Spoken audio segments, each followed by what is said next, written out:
गृह को भी जनवाक चाहूँ एक कथा जे भुवनेश्वर जो गोटे कम्प्रिहेन्सिव डिकंजेशन प्लान आम करूँ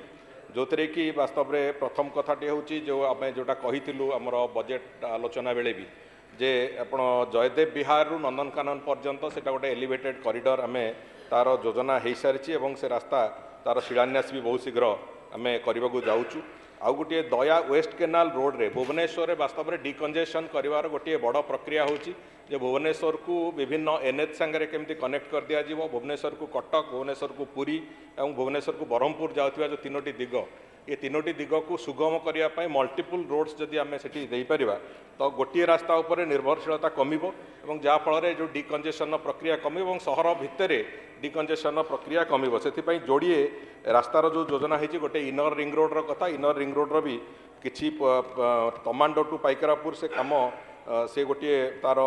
प्रक्रिया प्रोग्रेस रे अच्छी काम आरंभ होती आउ गोटे हूँ धौली ठू तमांडो जो रास्ताटी हम से रास्तार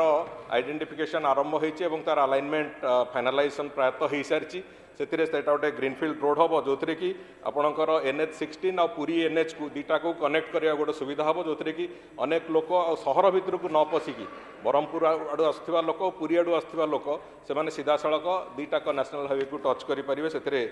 भुवनेश्वर कंजेशन कमिवाई से गोटे व्यवस्था हो पूरा जो इनर रिंग रोड सेटा आम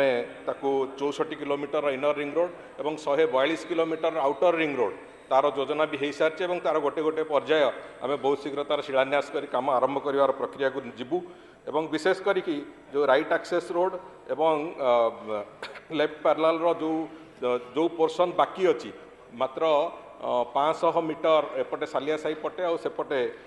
आउ अल्प किसी अंचल बाकी अच्छी जो आर अदर साइडटा जोटा चुनुकोली बस्ती पटे अच्छी तार रिहाबिलिटेशन प्रक्रिया केमिति हम कौन हम से कथा बाबद में आलोचना हो सारी माननीय मुख्यमंत्री अध्यक्षतार गोटे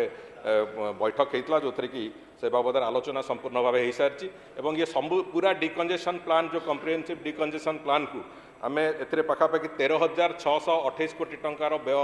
प्राय एथे हम जोटा को लेकिन आम तार काम प्रक्रिया आरंभ करूँ आसंता 3 वर्ष भितर से काम को आम सारिया योजना करके आरंभ करूँ शिलान्यास भी प्रायतः सबुगुड़िकर यही वर्ष आरंभ करके तार काम प्रक्रिया आरंभ करूँ और काम को त्वरान्वित करूँ।